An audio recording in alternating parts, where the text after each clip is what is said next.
Yes, I'm a member of the Dull Men's Club.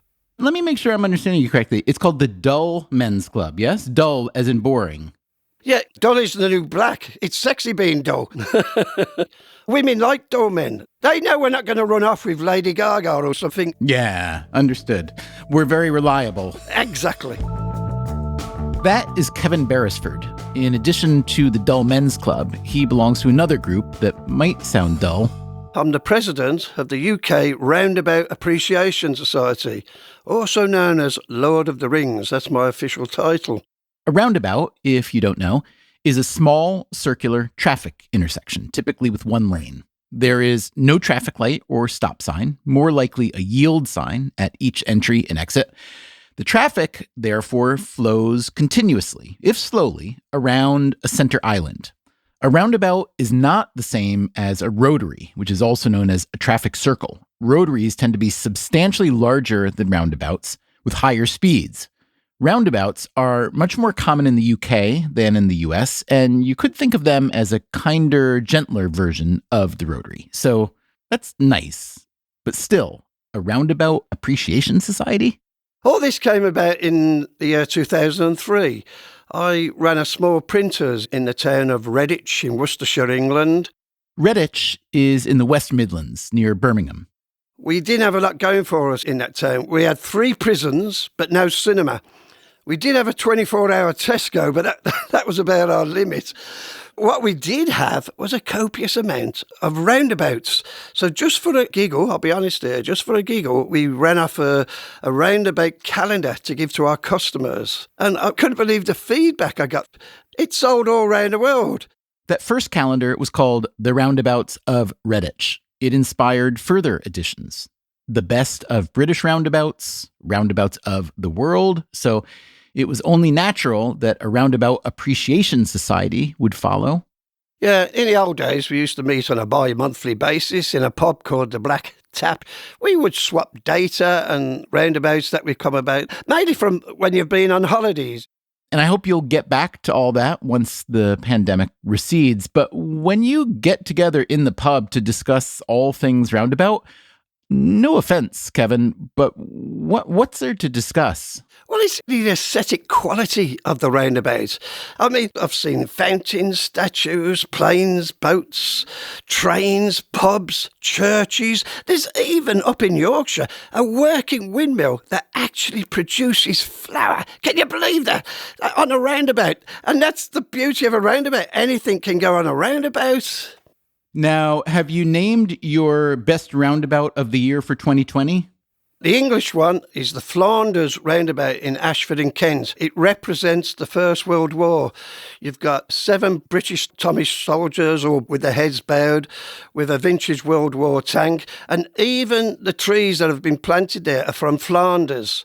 It's very poignant. But our international roundabout, now that's quite a quirky one. The international roundabout of the year is a gay gyratory. Can you believe it? It's the first of its kind. It's in Australia, in Canberra. And what makes it a gay roundabout? It's a coloured rainbow roundabout. How beautiful is that? Oh, yeah, I see it now. I just looked it up from above. It looks like a target with the colors of the rainbow emanating out. It's very beautiful. It's very small, this one, yeah? Yeah, size isn't everything, is it? The fact is, anything can go on a roundabout, and this is a great example. That city of Canberra, they overwhelmingly voted for the legality of same-sex marriages. So that was the present from the gay community. Kevin Beresford plainly appreciates the aesthetic possibilities of the roundabout. But roundabout aesthetics are not what we are here to talk about today. If I came to America and my mission was to put the roundabout into America, I'd save thousands of lives. In fact, that might be my mission now, talking to you guys. Could the humble roundabout really save thousands of lives? It is true that more than 35,000 Americans are killed each year in traffic crashes, and about a quarter of those deaths happen at intersections. All those crashes that kill 35,000 people also cause millions of injuries and nearly $250 billion in property damage, medical and legal costs, lost productivity, and more. What would all those numbers look like if some of our standard intersections with traffic lights were swapped out for roundabouts. Today on Freakonomics Radio, we consider this and many other roundabout questions, including the economics of the traffic intersection, A couple $1 million per intersection. the environmental implications. The emissions is less, significantly less. We consider a surprising technical complication, You'd be stuck there at the entrance to a roundabout forever.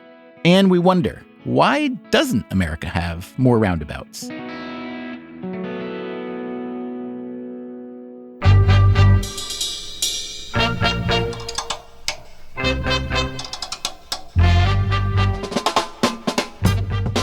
This is Freakonomics Radio, the podcast that explores the hidden side of everything. Here's your host, Stephen Dubner.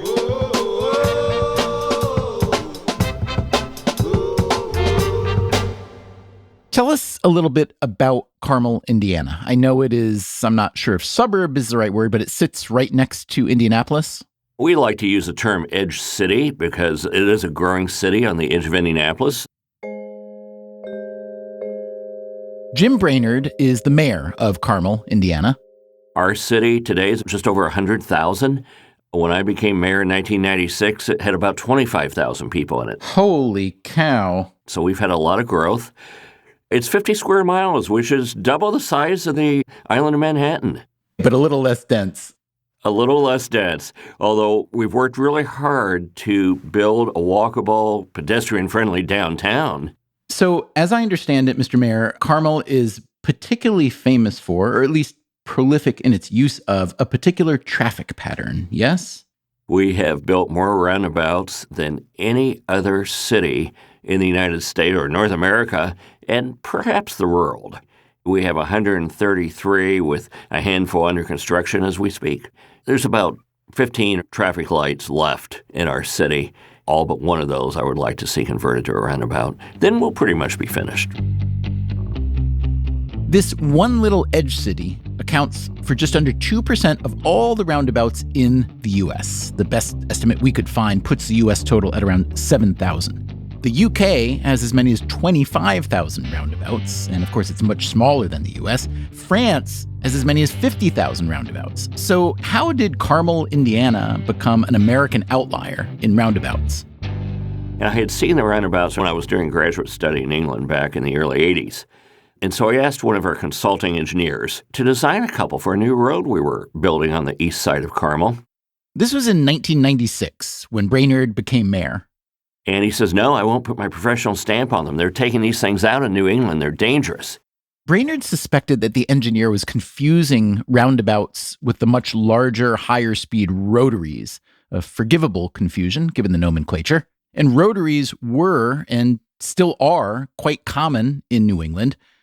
But at the time, Jim Brainerd didn't feel roundabout conversant enough to challenge the engineer.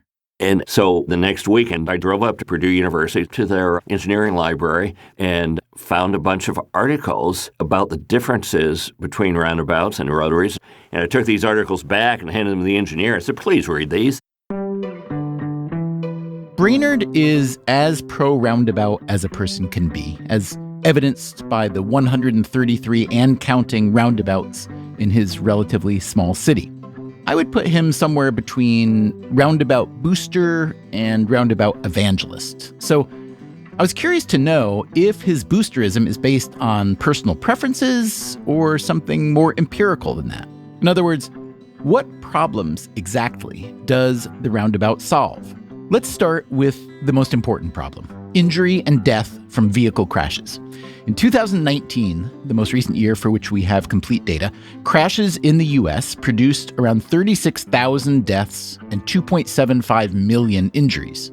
As we noted earlier, about a quarter of all crash fatalities happen at intersections. So, how do roundabout and non-roundabout intersections differ on fatalities?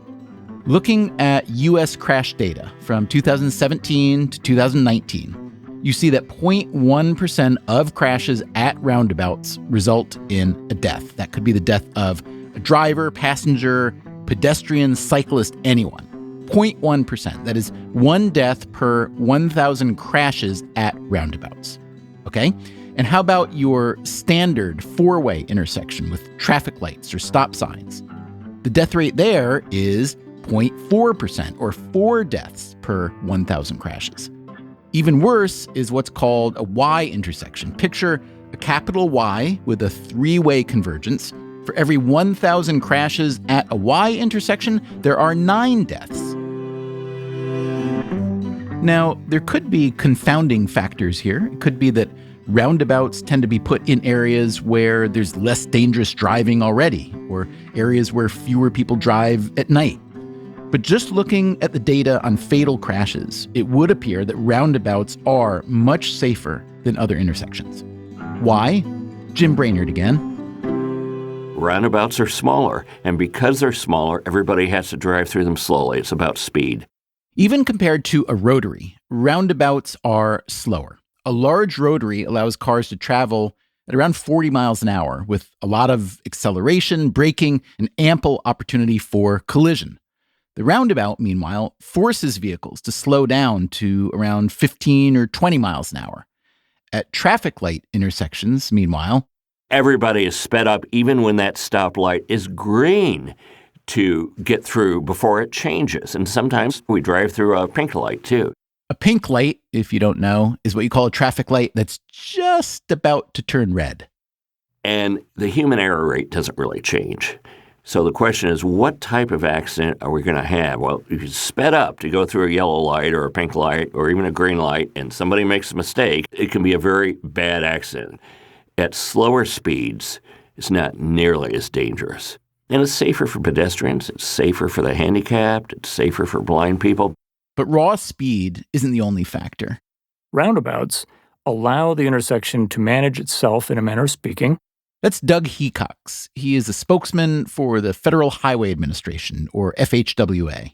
Drivers have to negotiate that circle a little bit more slowly, and it invites a little bit more of a conscientious driver by having to slow down and look around and accommodate oncoming traffic. And it's just for a short period of time, usually just a few seconds, but that can be all the difference that it takes to save lives. Hecox and the FHWA may not be as unabashedly pro-roundabout as Carmel Mayor Jim Brainerd, but they are pro-roundabout. There are significant impacts, pardon the pun, associated with having roundabouts. The FHWA helps U.S. states and territories manage 4.2 million miles of public road. They are a proven safety countermeasure because the track record speaks for itself. The numbers tell the story. So the U.S. average fatalities per 100,000 per year is 14. Jim Brainerd again. That figure he's citing, traffic deaths per year per 100,000 people, is actually a bit high. It's now more like 12 deaths per 100,000 people. Still, how does that compare to Carmel? Carmel is at 2 per 100,000. And you're going to attribute most of that benefit to roundabouts then, yes? This is attributable to roundabouts because almost all fatalities happen in intersections because of the conflicting traffic flows. We had no fatalities last year in our intersections. The fatalities were in other places, a motorcycle that collided with a tree, an elderly gentleman that walked out right in front of a vehicle. We're not sure why he did that. You know, we've done this chart of people in other cities around Indiana. One community, it's about 50,000 in southern Indiana, has 30 deaths per year per 100,000. Another one is in the 20s. Indianapolis is just below 12, and so you can then extrapolate their population of close to 1 million people and see if they had all roundabouts, how many people would still be alive that aren't. It's very sobering sort of analysis when you do that. There could, of course, be other non-roundabout reasons why Carmel is so much safer. Maybe there's less drinking and driving there. Maybe they have the best driver's ed program ever invented. We should note that roundabouts may confuse some drivers. And it tends to be how familiar the drivers are with that intersection. Roundabouts do tend to produce more non-fatal crashes that lead to property damage, usually to the vehicles themselves. Driving on a curve rather than a straight line, especially if you're unfamiliar with that particular intersection, that can lead to more fender benders or encounters with the center island in the roundabout. Still, if your primary concern is the safety of human beings, the roundabout data are pretty persuasive. So you might expect that other places with a lot of roundabouts would also be safer. The UK, for instance. Again, there may be a lot of differences in driving between the UK and the US, but the fact is that the UK is swimming with roundabouts, and their overall rate of traffic fatalities is well less than half the US rate. The UK traffic data also show that crashes at roundabouts are far less likely to be fatal than non-roundabout crashes, essentially mirroring the US data. Now, let's not pretend that roundabouts are a magic bullet or the only bullet. Red light cameras, for instance, as much as some people dislike them, they have also been shown to make intersections safer by cutting down on the number of drivers rushing to make the light. Red light cameras do increase the incidence of rear-end crashes as some drivers slam on their brakes to avoid a ticket. But these rear-end crashes are less dangerous than the right-angle crashes that happen when one vehicle blasts through an intersection that another vehicle is trying to cross at a perpendicular angle. So overall, the evidence in favor of the safety of roundabouts is robust. But wait, there's more. Sure. Doug Hecox again from the Federal Highway Administration. Many in the environmental community like the fact that because traffic isn't stopped like it is at a traditional signalized intersection, you don't have vehicles idling, and therefore the emissions from those idling vehicles is less, significantly less, and so the air quality is improved. Our city engineer has calculated how many tons of carbon we save every year. And Jim Brainerd, again, mayor of Carmel, Indiana. We think that we save on average around $2-3 million a year of fuel for the general public by replacing stoplights. Studies by transportation scholars have found that converting a standard intersection to a roundabout does significantly cut fuel consumption and carbon emissions. Transportation scholars point to yet another advantage of roundabouts: smoother traffic. Now, that might seem counterintuitive, at least it did to me when I first looked at this research. You would think that the slow speed required by a roundabout, which is good for safety, would be bad for traffic flow. But the data say otherwise. The data say that roundabouts reduce congestion. Why is that? Well, think about how a traffic signal manages traffic. A traffic signal is not efficient at all. That is Mike McBride. He is the former city engineer of Carmel, Indiana. That role can vary from city to city, but in the city of Carmel, the city engineer manages all transportation network issues, including, in this case, the construction of roundabouts. During his tenure, McBride oversaw the building of roughly 90 roundabouts. As of the mid-1990s, there were very few, if any, roundabouts in Indiana. But in 1996, Mayor Jim Brainerd became the mayor of Carmel. At the time, McBride worked for an engineering firm, not the city itself. So the owner of the company came back to my desk and he said, "What do you know about roundabouts?" And I said, "What's a roundabout?" So that was my introduction to roundabouts. He said, "Well, learn everything you can because you're our new expert." McBride did become an expert and a convert, especially when you compare a roundabout to an intersection with traffic signals. Signalized intersections are definitely more familiar to people, so they've got a much wider public acceptance than roundabouts. But really, signalized intersections are designed for maximum efficiency, basically about an hour and a half a day, maybe 45 minutes in the AM peak hour and 45 minutes in the PM peak hour. That's about 20% of the daily traffic. We've all been sitting at an intersection at a red light when there are no opposing traffic cars. We're just sitting there, right, burning fuel, wasting our time. Well, a roundabout, it does very well in those peak hours, and we know it's safer. And at maximum efficiency is the other, 22 and a half hours a day, whatever that might be. So you think about it from a sustainability and a reduction of fuel consumption standpoint, roundabouts really have the upper hand. Okay, if you're like me, you're starting to think that roundabouts sound too good to be true. They're safer than other intersections. They lead to less fuel consumption and less pollution. They're even better for traffic flow. So there must be a catch, right? Coming up after the break, what about the economics of the roundabout versus the traffic light? It likely costs more than your house. And if roundabouts are so great, why don't we have more of them? I am not a psychologist, so I won't pretend to give you a psychological analysis of the American driving public. Also, don't forget to check out the other shows in the Freakonomics Radio network. No Stupid Questions and People I Mostly Admire. They and the entire catalog of Freakonomics Radio are all available wherever podcasts are given away. I'll talk to you in a minute.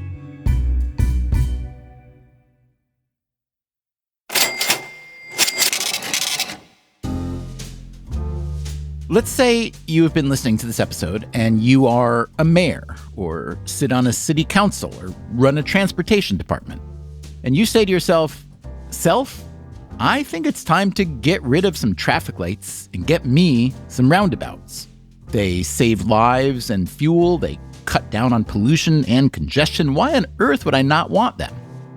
Well, one thing we have not talked about yet is the cost of a roundabout versus a signalized intersection, especially if you want to convert an existing intersection.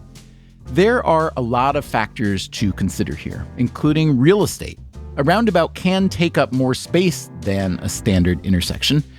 And if you're in an older city, think how hard it could be to retrofit a roundabout onto an existing intersection.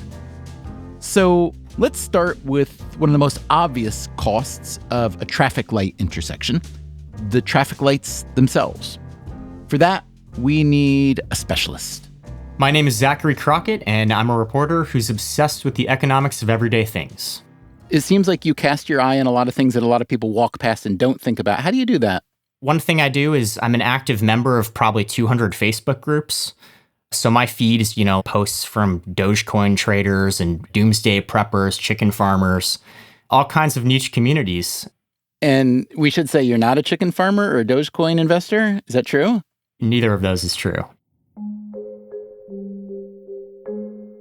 One group that Crockett has been burrowing in with lately is traffic engineers, the people responsible for designing, sourcing, building, and maintaining signalized traffic intersections. The modern traffic light has been around since the 1920s. It's hard to say exactly how many traffic lights there are in the US, but these engineers have a rule of thumb. There's roughly one signalized intersection per 1,000 residents. If we hold that to be true, we're looking at somewhere around 330,000 signalized intersections in the United States. And what does one intersection tend to cost? If you walk up to the standard intersection in San Mateo, California, where I'm from, you might see 16 different signal heads with 3 sets of lights each, and then maybe 4 to 8 poles. You've got 4 to 8 of those push buttons for pedestrian crossing. You've got a bunch of underground wiring and brackets and custom-made hardware. So that standard 4-way signalized intersection, it likely costs more than your house. All in, you're looking at anywhere from $250,000 to $1 million plus. Keep in mind, Crockett lives in an expensive part of an expensive state, which may drive up some costs. In any case, let's break down that pricey intersection. So for starters, there's the material costs and there's the labor costs, and it's about 50% for the design, the engineering, the development work, and then another 50% for the materials and construction. On the materials side, let's start with the signal heads, those rectangular boxes that contain the red, yellow, and green lights. Well, my favorite signal head is the Econolight, manufactured in the great city of Anaheim, California. They're around $2,000-$3,000 a pop. When they're up there dangling in the sky, they look tiny, but when you're confronted with one face to face, they're the behemoths. And those behemoths need to be held up by something, typically poles and supporting mast arms. There are really only a few companies in the United States that manufacture them. They can easily set a city back $25,000 a pop, and they can take up to 10 months to get. The reason they take so long is that really there's some crazy engineering that goes into the process. They have to be hurricane resistant, and these are 1,000-pound beams that are hanging over our heads. There's a lot riding on whether or not they stay in place. Down on the ground, and essential to any intersection, is the control box.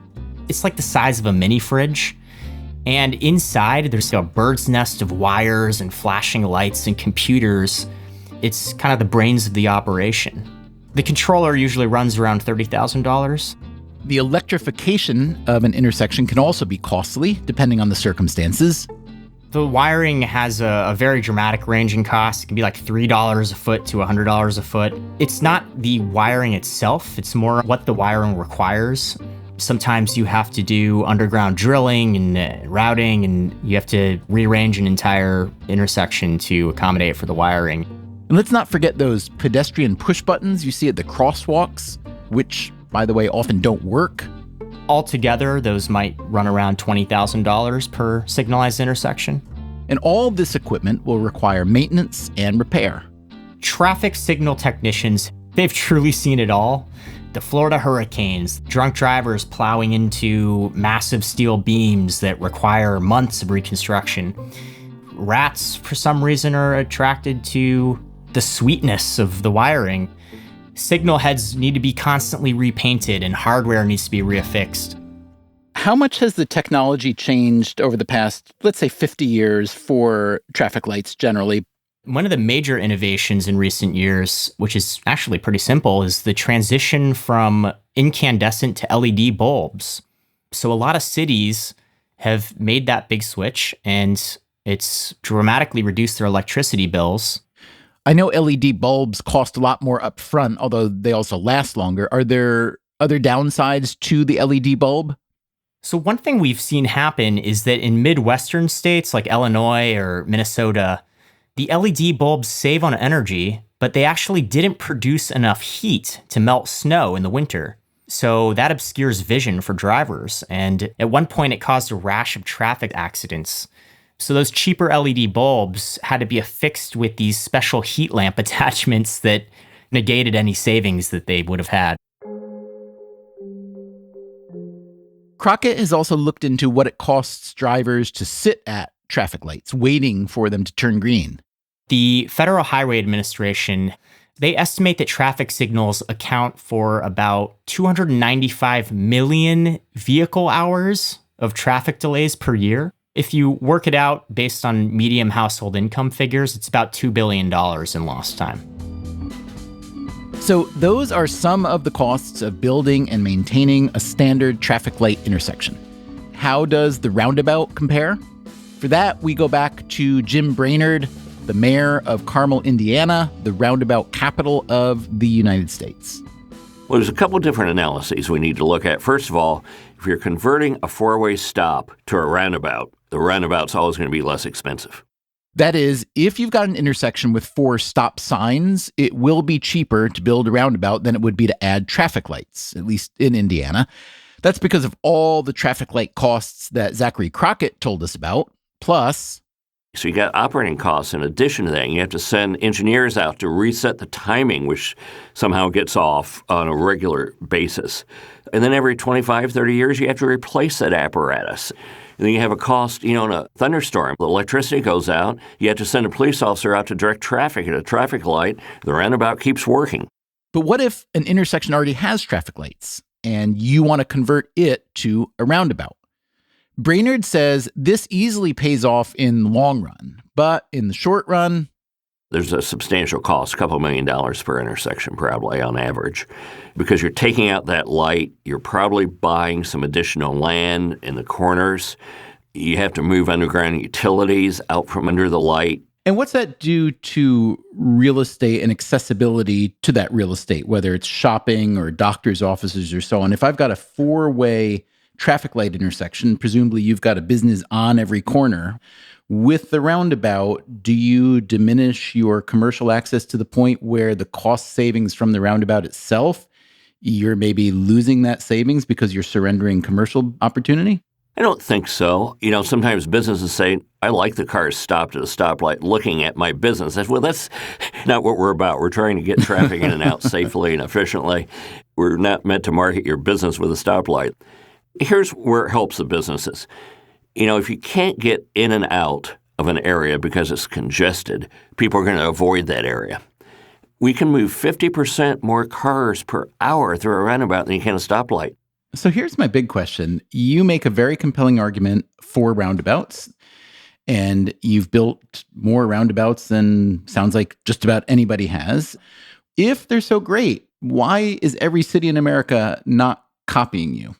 Well, a lot are. There is a large movement in the United States to build roundabouts. There's incentives in federal transportation law, particularly in areas that have bad air quality.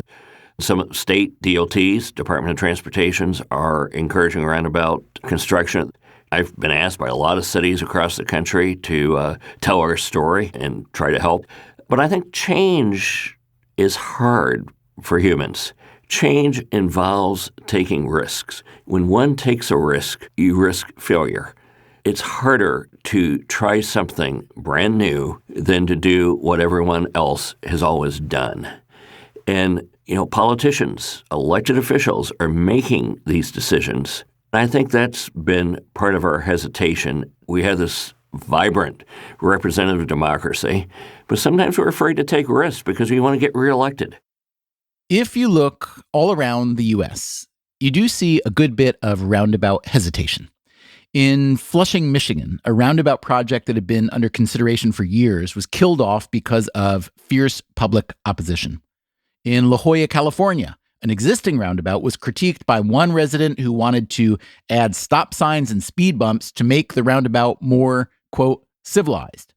In Woodland, Washington, where the State Department of Transportation prefers roundabout construction, the city council voted to instead upgrade its signalized intersections. Why? As one council member said, everybody loses their minds and nobody knows how to drive in a roundabout. To be fair, people get used to what they're used to. As Jim Brainerd said, change is hard for a lot of us.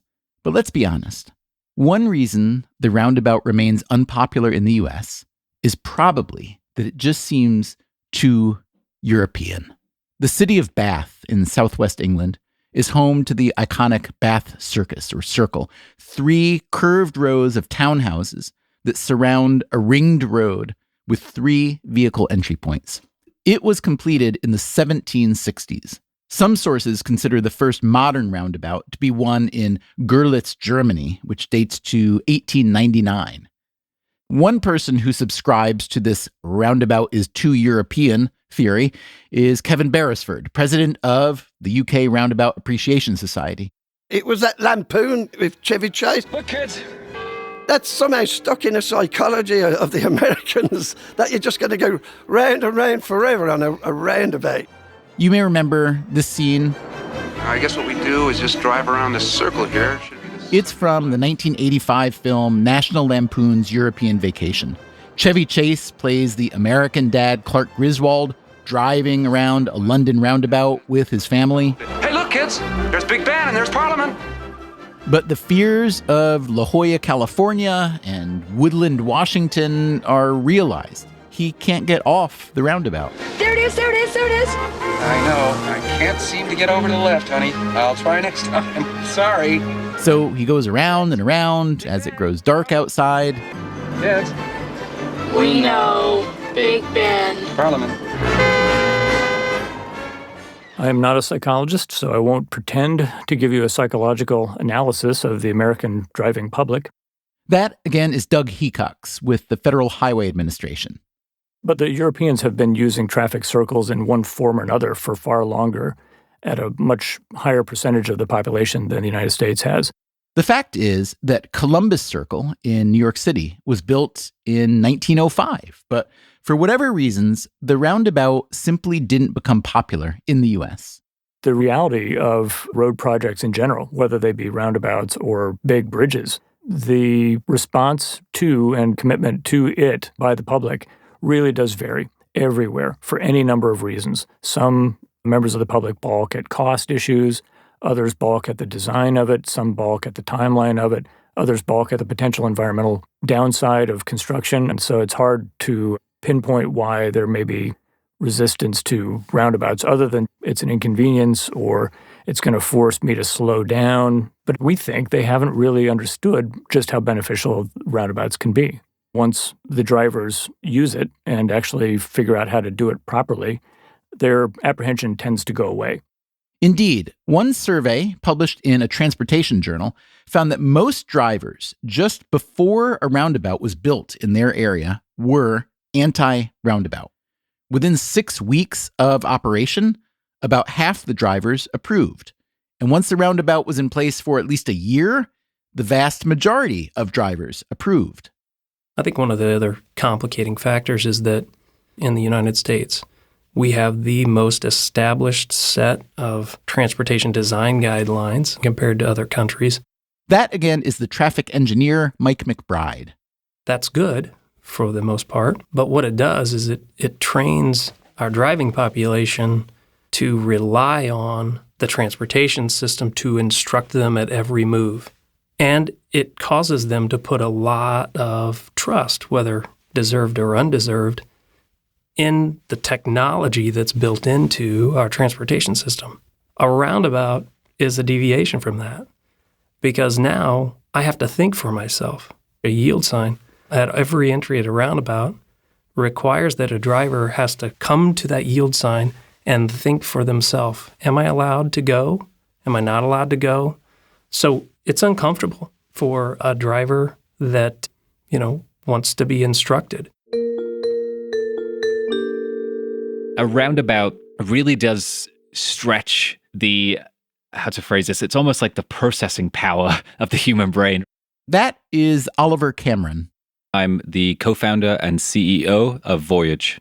Voyage is an autonomous vehicle startup in California. Think self-driving taxis and shuttle vans in places like senior living communities, big spread out areas that are often built, as it happens, with a lot of roundabouts.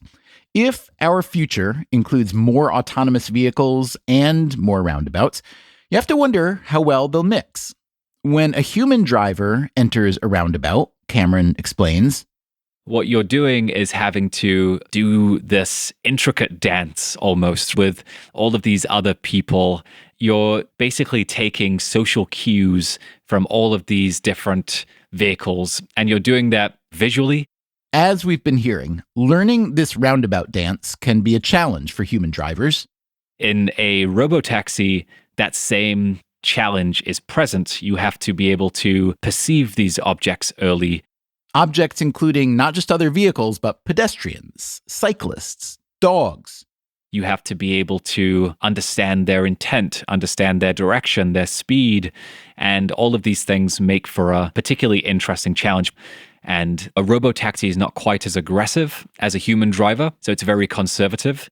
And in some circumstances, you cannot be conservative. It just doesn't work. You'd be stuck there at the entrance to a roundabout forever. Or maybe inside the roundabout. Yes. We know, Big Ben. Parliament. So how did Voyage deal with roundabouts? The way we think about roundabouts is it is a negotiation. And that negotiation starts by detecting these objects. What is then important is to extract almost metadata from each object, like speed, like the prediction of where that object is going to be in 5 seconds, 10 seconds. And then what you're doing is playing forward a whole bunch of different scenarios. The robotaxi calculates what it would do in each scenario and then chooses the option it deems the safest. These are algorithms we've been refining now for nearly 4 years. It's able to handle that sort of negotiation really quite elegantly.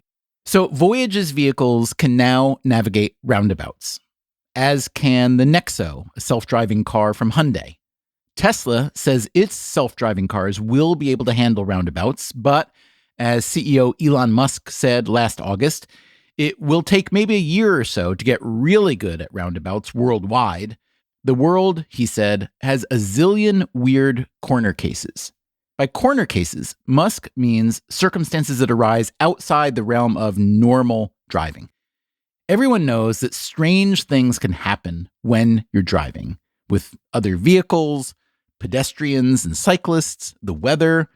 How would an autonomous vehicle handle an intersection where one of those LED traffic light bulbs failed to melt the snow? Oliver Cameron from Voyage believes that autonomous vehicles will eventually learn to manage just about everything. I think yes, on a certain time horizon. And that's because these vehicles don't just learn from one situation, they learn from thousands of other situations. They're exposed to every stress test under the sun. There is another large and less technical impediment that driverless vehicles will need to overcome. We're deferring control to software, then it will cause anxiety. So it will be a challenge to get public acceptance, but I have confidence that people will see the benefits, both safety and convenience benefits, and that transition won't be as painful as perhaps other transportation changes over time. Maybe, maybe not.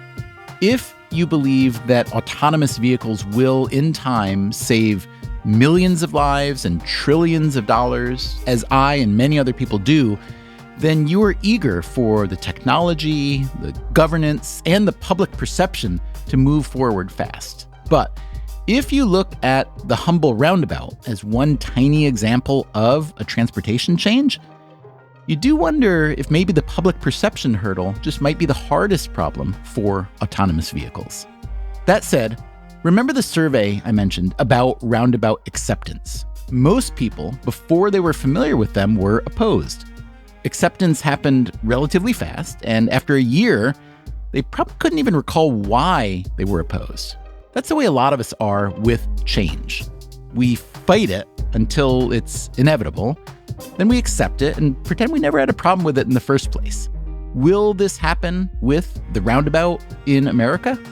Here again is Kevin Beresford, Lord of the Rings, describing a roundabout that contains one of his very favorite central islands. In Birmingham, where I'm from really, originally, there's an island called Spitfire Island. And that's got 3 storming Spitfires shooting up into the sky. And that was outside the Jaguar plant, the car plant. And it means a lot to me because my mother worked there during the war producing these Spitfires. So quite sentimental over that one. And it's the fact that anything can go on these roundabouts. So they're like blank canvases for these artists and sculptors and gardeners. In America, I mean, the sky's the limit, isn't it? In Detroit, you could have a car on the roundabout or a Tamla Motown record sculpture or something. Because a lot of English roundabouts reflect what's going on in that area. Or a local artist will put some sculpture or painting. It's where your imagination wants to go. And that puzzles me why America doesn't embrace this idea. Maybe in time. Thanks to all the transportation geeks who geeked out with us today: Kevin Beresford, Jim Brainerd, Doug Hecox, Mike McBride, Zachary Crockett, Oliver Cameron, and of course, thanks to you for listening. Without you, we'd just be talking in our closets. If you want to hear an older episode of ours about car travel and the dangers thereof, check out The Perfect Crime, episode 165. It is about how the laws protecting drivers mean that killing pedestrians often goes unpunished. The entire Freakonomics Radio catalog is now available on all podcast apps. Coming up next time on our show... This is all a mind game. What's a mind game? It turns out if you just point out to someone, hey, did you notice March 20th is the first day of spring? That all of a sudden increases their likelihood of wanting to start pursuing a goal on that date. The fresh start effect. Is it real? Does it work? Can it backfire? That's next time. Until then, take care of yourself, and if you can, someone else too. Freakonomics Radio is produced by Stitcher and Renbud Radio. We can be reached at radio@freakonomics.com. This episode was produced by Mary Duke. Our staff also includes Allison Craiglow, Mark McCluskey, Greg Rippin, Zach Lipinski, Matt Hickey, and Emma Terrell. We had help this week from Jasmine Klinger. Our theme song is Mr. Fortune by the Hitchhikers. All the other music was composed by Luis Guerra. If you want to read transcripts or show notes of any of our shows, that's all found at Freakonomics.com, where you can also find our spin-off podcasts, No Stupid Questions, and People I Mostly Admire. So how is the international or the English roundabout of the year chosen? Is it a vote among members of your society? We have a big debate, but we're not a democracy. What I say goes. I'm the president. The Freakonomics Radio Network. Stitcher.